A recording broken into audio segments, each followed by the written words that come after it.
my ex-wife at the time tried to fight and tussle and go back and forth with me about this man cave. And I'm like, I just want my man cave. Okay, let me have my basement. I'll get my love seat down there and my big screen TV and leave me alone. You know, my one piece where I can get some peace of mind. And that was that. And it was perfect.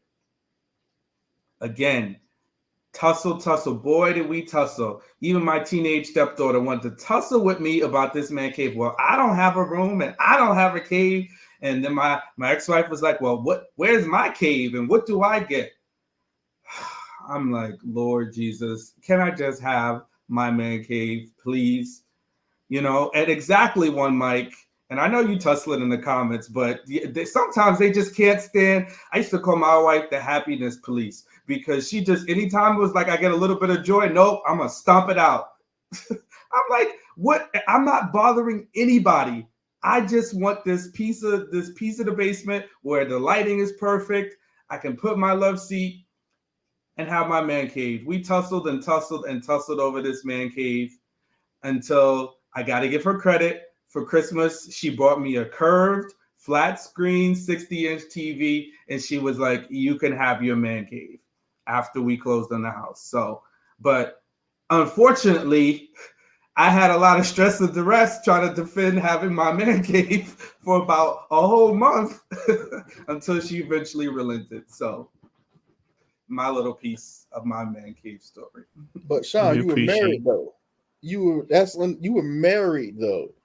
He's a single man with his own house, and he got a whole separate room calling it his man cave. If he said that was I had a house Trey, I would have a man cave too. I bought a sign that said man cave, and I still have it. So if and when I buy a house, or if I have like a 2 or 3 bedroom, you know, my man cave will come back. When I was married, I had a man cave. You know, I'm by myself now. My whole house is my man cave. I'm sitting in my leather throne seat right now. This is my leather throne seat. You Coach right here. This is my leather throne seat. I'm sitting there. It's in the corner, facing the TV. I rule from this seat. This is it. You know what I'm saying? But if I'm married and I get married again, whatever, yeah, I'm going to want a man cave. But I'm not going to be in a whole house by myself talking about, yeah, I need a Kojo, man cave room. Is not your designated space where you are, couldn't that be considered a man cave? In some sense, yeah. Yeah. It's like if I'm living by myself, I'm selfish. They're like, see, that's selfish. What if you're living by yourself? What? What is I can't argue with that. I've been yeah. This man has a whole house. Meanwhile, I think it is an Airbnb, but that's I don't even want to get into that. It looked like an Airbnb a little bit, but I could be wrong.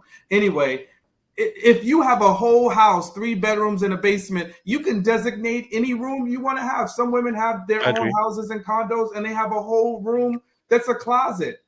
Yep. You can do that. I don't care. You want to line up all your shoes and your clothes in a separate closet because it's yours. You know, the main thing is how open are you when you move and consolidate space? And it's nothing wrong. Trust me. When you guys get married, you know, you want to be, oh, it's ours. No, sometimes I don't want to look at you. And you don't want to look at me. And we want to just be by ourselves. And there's nothing wrong with in the same house. We don't have to be around each other all the time. You can get a designated space. I can get a designated space, you know, and that's how we wound up compromising. You know, my wife had a designated space in the summer and the spring. She loved the outside. She loved the trees. So we made a nice setup for her out there with, you know, chairs and whatever and a cabana, and she had it all, right? That was for her. And if that's what you need, you can have that. You can have it. You know what got me in trouble? I gotta tell you guys, what got me in trouble is my big mouth and me just being, I'm like, you gotta look at that big laundry room. That's your woman cave. We'll paint it nice for you. Yeah, I wound up sleeping on the couch that night, I'll be honest. So I told her that you got a nice whole laundry room over there. Decorate it how you will. Well, No, at least learn you from me and at least don't you didn't leave. say the not. kitchen. At No, least you you didn't did say the not. kitchen, Sean. Then it would be over. Nah, Sean. Nah, bro. Don't. No, you did not. See, He did. that's the light skin Sean coming out. That's what that is. We know Sean did that. Sean was ruthless out there. Ludwin, go on, because Ludwin was waiting for the time. Sorry. Go for it, Ludwin. If she can. I don't know. Can you guys hear me? Am I breaking up or no? Okay. All right. I actually just made it to my destination. Look at that. All right. How do I start this? Eris. I know the last time I was up here, I called him Ray Ray, super Negro.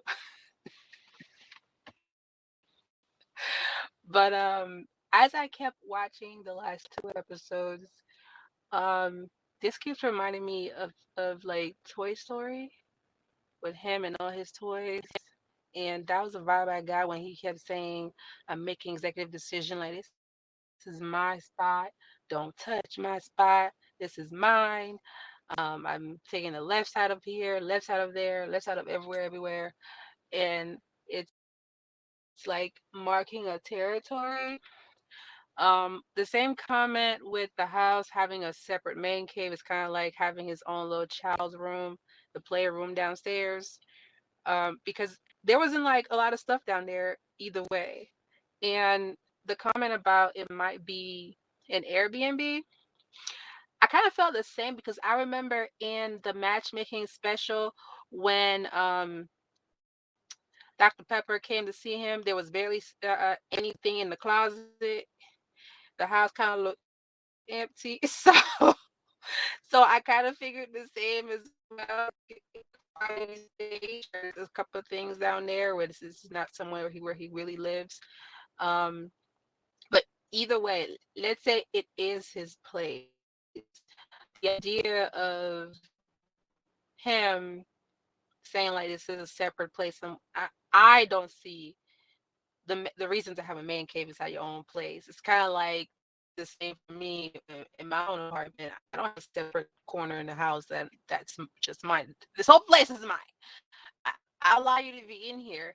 And then on top of that, I can see the point you guys have made when you guys said that he's very self-serving.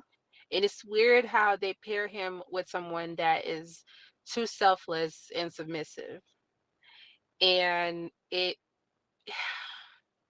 bothers my heart so much for someone so pretty to be so docile. And as much as I would like to believe Trey when he said the pop off is coming, I believe it's been brewing because, okay, as a pageant person, there's only like 2 types. It's either the person is really into themselves or they are they have conflicts within themselves, like, am I really pretty? Am I really worth it? Let me do this, do that to make the person feel good. Maybe he'll see me more than just being pretty. Does he find me attractive? So I feel like the day she finds out that he rates her a 4, oh my god, that's gonna be a crushing time.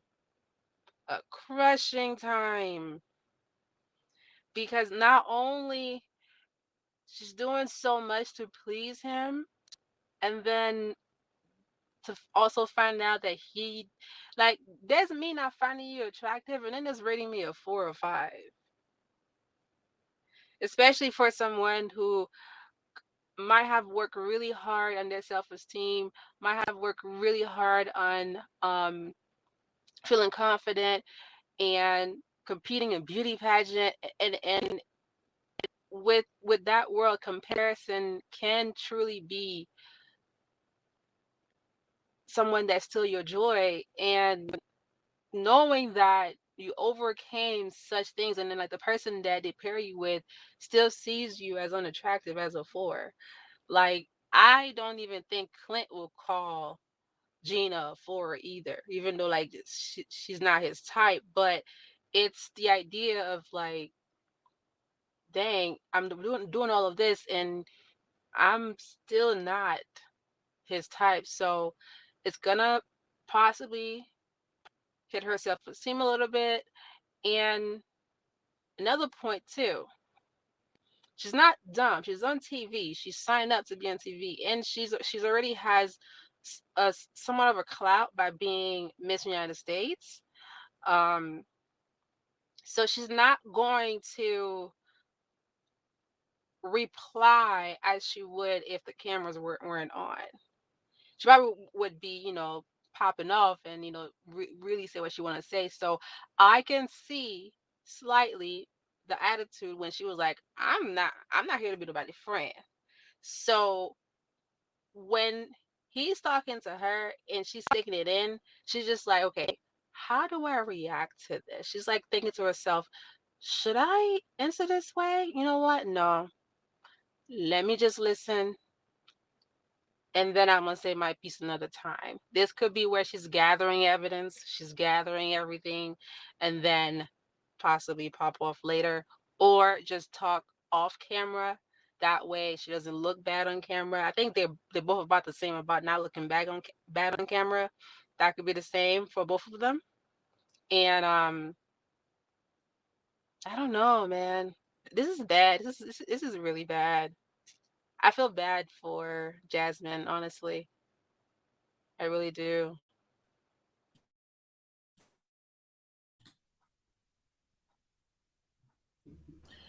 Yeah, I can definitely feel that Jasmine, she's the one that's more invested in this relationship working.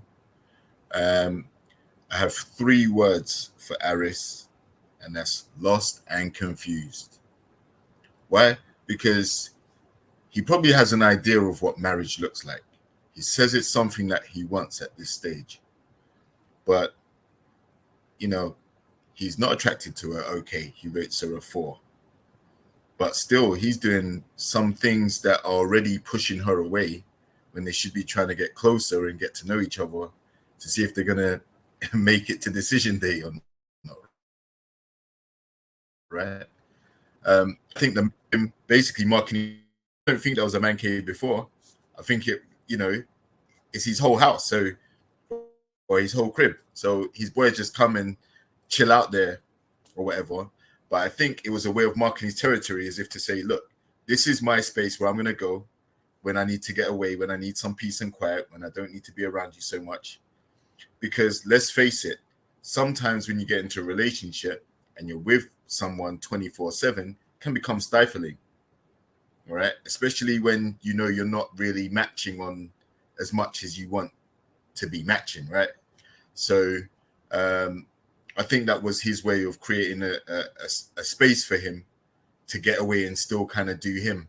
And we saw like he actually woke up and went for a run or something, right? And that's when he needed to think. He needed to get away from her just to get out and think about where he is at this stage in the process. So that's what I think the man cave is about. But I do think that the worst thing that Jasmine could do is give up the coochie, like knock some boots, because with him being as unattractive as he is, but still saying that he wants to be there, there's too much uncertainty and it will probably cause some problems, right? It's not going to solve the root cause of why he is so conflicted. Now, when you add the extra dimension, like Trey said, small world, she knows someone through social media that he was with 2 weeks prior to the process. He hasn't had time to even be by himself and get mentally adjusted and prepared for going into a marriage, because you're still linking a girl up like as recent as 2 weeks before the process. So, Arris to me is a very confusing guy. I don't have high hopes for this couple because I just don't think he's ready. I don't think he's prepared. I think it's more of a situation where it's something he wants because it's a status thing. 39, I finally found my wife. There's something I've always wanted. Hopefully find my first love. Did it? I think that's kind of his narrative, but it's not going to go like that. Life never works out perfect like that. So it's either he adapts and gets to learn what he likes about her and focuses on that.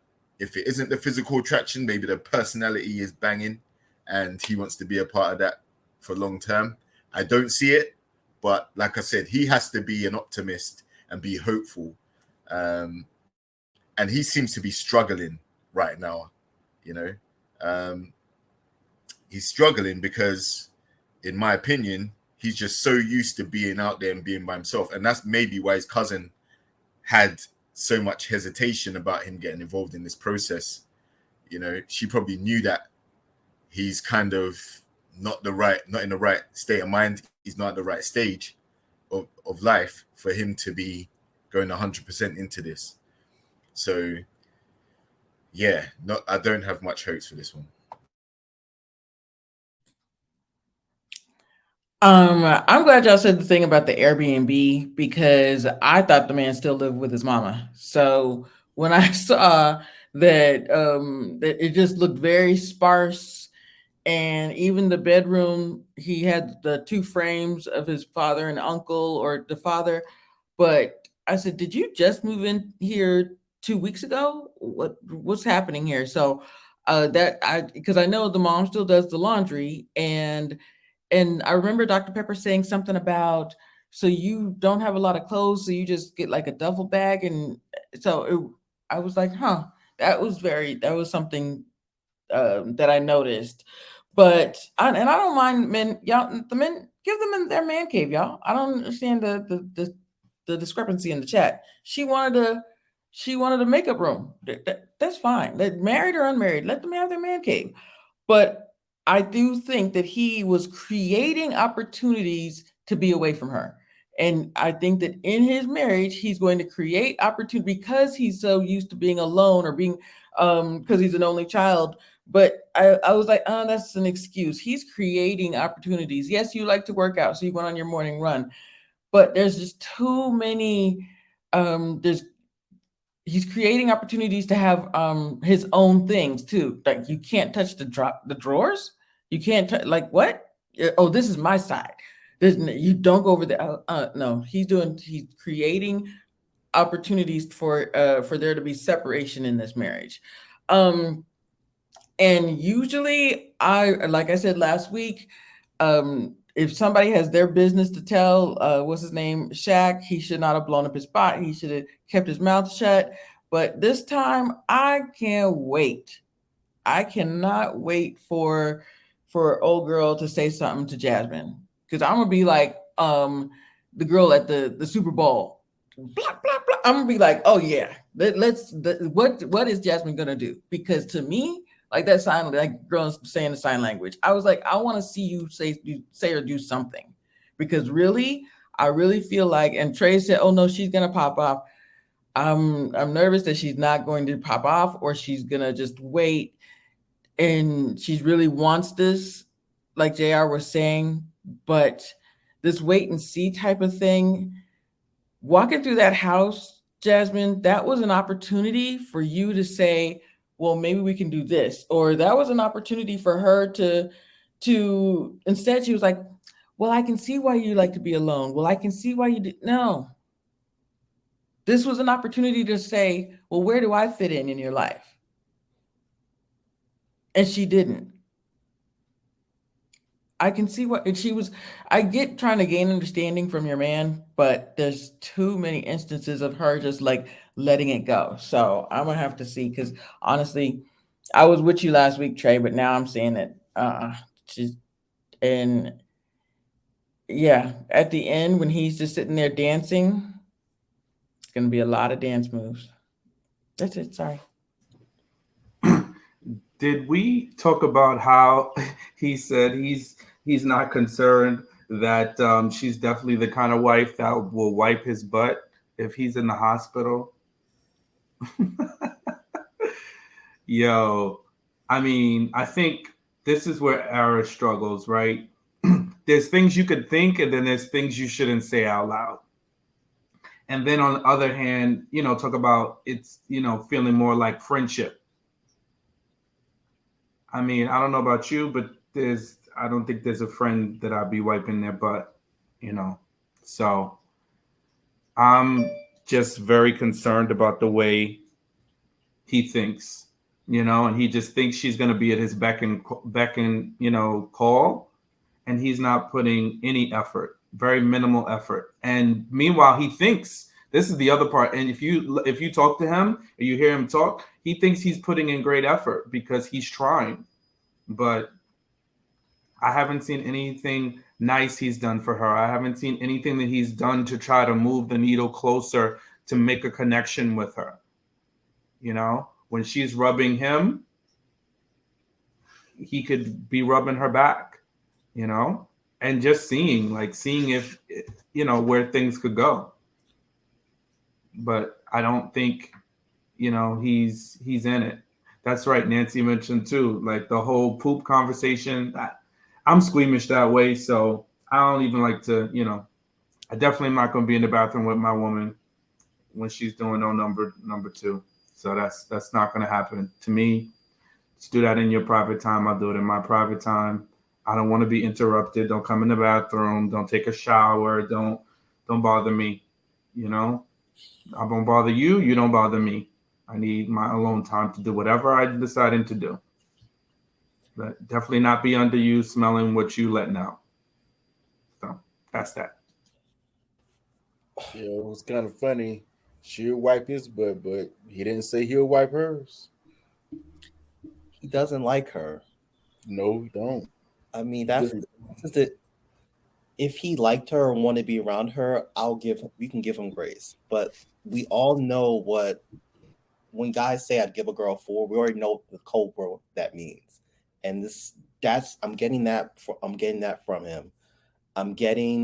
He's already said he's never been in a relationship before, and now he wants to try. I think at 39, that's not what you should be saying. If he was 29, I get that. If he worked on himself and said, you know what, I'm going to try to be a different person right now, different person in 2020, 2023 than I was in the past, I get that. But now we're on record that he was with somebody else 2-3 weeks ago. So let's take the show away from this and just look at this in a dating confront. If I was on a date with this person said I was involved with somebody 2-3 weeks ago before meeting you, is that person emotionally available to be in another relationship at that particular time? The answer is no. So if that's not good enough for dating, how does Maf have a process where this is a guy out of all the guys we're looking at that's ready to get married right now, or 3 weeks ago, or 2-3 weeks ago when he came made that decision, when he's out here slapping somebody's guts out? Like, the math don't math. At least was 7 months out her last relationship before. Wait, oh no, what was that? Slapping guts out. What's that? I just never heard that expression before. He was with. Does that mean sex? He was sexually with homegirl. Yeah. They were tummy smacking. Okay. It's not even smacking tummies. That's what it is. They're smacking tummies. You know how it go. Okay, bumping uglies. I've definitely heard that. And it's not like there's 6 degrees separation between this girl and Jasmine. It's like we're both friends on Instagram. So I mean, come on, make this make sense. Ooh. Like, is Nashville that small? Ooh, have we seen the girl? Are we gonna get? Ooh, no, I ain't gonna bring that up. No. I'm gonna say though, look, the last thing that needs to happen is intimacy between both of them. I have to keep reiterating that.